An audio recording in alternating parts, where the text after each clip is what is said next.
Selamat datang kembali dalam eksplorasi sumber kita. Kali ini kita akan mengupas tuntas The Power of Now, karya Eckhart Tolle. Betul, buku ini kan lahir dari pengalaman pencerahan Tolle sendiri ya, dan juga dialog-dialognya dengan para pencari spiritual. Nah, misi kita kali ini adalah menggali wawasan utamanya. Terutama soal gimana sih caranya kita bisa, lepas dari penderitaan dengan memahami jebakan pikiran kita sendiri. Dan juga merangkul kekuatan saat ini atau yang disebut the now itu. Iya, the now. Kita akan lihat bagaimana identifikasi keliru dengan pikiran itu bisa menciptakan ego. Terus, ada juga pain body. Dan bagaimana presence atau kehadiran jadi semacam jalan keluarnya gitu. Ini menarik banget, soalnya kan seringkali kita anggap pikiran itu segalanya ya, aset utama kita. Padahal Tolle nunjukin sisi lainnya. Dia bilang akar masalahnya itu ya identifikasi kita sama pikiran itu. Suara di kepala yang gak berhenti-henti.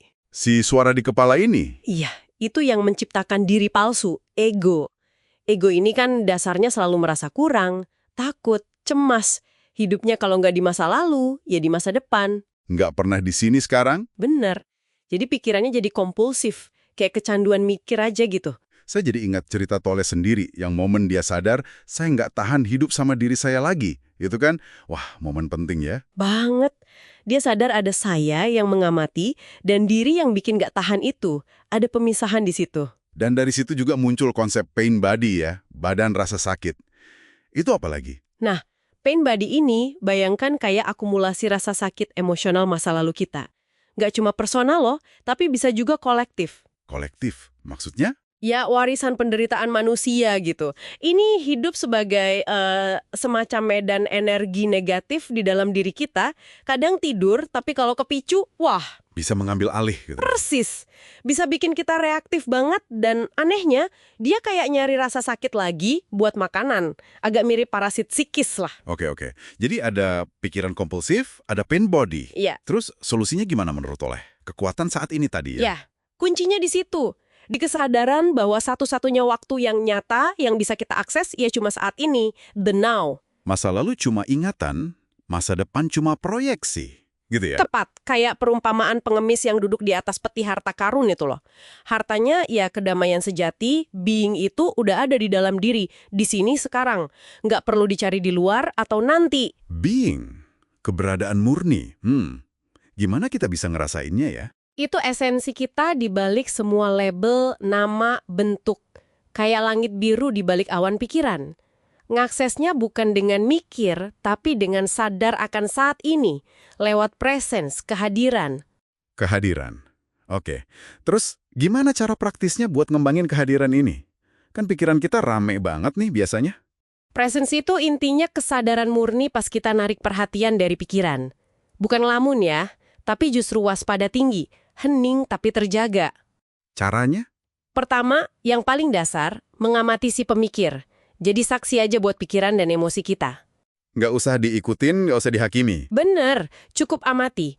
Oh, ada pikiran marah. Oh, ada rasa sedih. Dengan jadi saksi, kita otomatis mutus identifikasinya. Ego dan pain body jadi kehilangan bahan bakar. Menarik. Jadi pas kita sadar kita lagi nggak hadir, justru saat itulah kita mulai hadir. Ironis kan? Iya juga ya.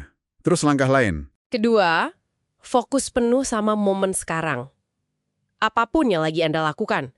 Cuci tangan ya rasain airnya, sabunnya. Jalan ya rasain kakinya napak ke tanah. Balik ke realitas fisik saat ini ya? Iya. Terus ketiga, rasakan tubuh bagian dalam, inner body.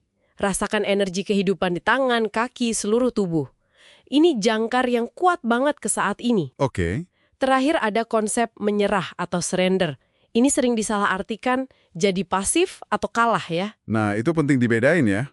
Surrender di sini bukan lemah, tapi kebijaksanaan buat nerima momen ini apa adanya, tanpa perlawanan batin. Maksudnya perlawanan batin? Ya, penilaian mental kita harusnya nggak gini, atau negativitas emosional.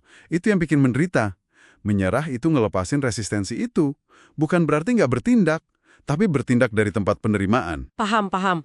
Jadi bukan pasrah buta, tapi menerima realitas saat ini dulu. Betul, mengalir sama kehidupan, bukan lawan arusnya. Lalu kalau kita beneran coba praktek ini semua, Apa sih perubahan nyata yang bisa kita harapkan? Wah, bisa transformatif banget. Pertama, ia jelas bebas dari penderitaan yang kita ciptain sendiri. Muncul kedamaian batin yang nggak goyah sama keadaan luar. Itu pasti dicari banyak orang ya. Pasti. Kedua, si pain body tadi itu bisa perlahan larut. Cahaya kesadaran kita kayak membakar energi negatifnya. Hubungan sama orang lain gimana? Nah, itu juga berubah. Jadi lebih otentik. Bukan lagi ego ketemu ego yang penuh tuntutan. Kita bisa terhubung dari level being ke being. Bahkan konflik bisa jadi latihan presence. Dan akhirnya kita bisa sadar realitas kita yang lebih dalam. Iya, esensi kita yang tak berbentuk yang nggak bisa hancur di balik fisik ini. Jadi kalau dirangkum nih, pesannya itu soal pergeseran fokus ya. Dari nyari keluar ke nemuin di dalam. Dari masa lalu depan ke saat ini. Persis. Dari kebisingan pikiran ke keheningan di baliknya. Dari terikat sama bentuk ke menyadari esensi kita yang tanpa bentuk. Sebagai penutup, mungkin ini pertanyaan buat kita semua renungkan ya. Coba deh Anda perhatikan, seberapa sering sih perhatian Anda benar-benar ada di saat ini? Dan kalau memang pikiran dan waktu itu akar dari banyak kegelisahan, seperti kata Tolle, apa ya kira-kira yang bisa terjadi kalau Anda bisa melampauinya? Sekejap saja.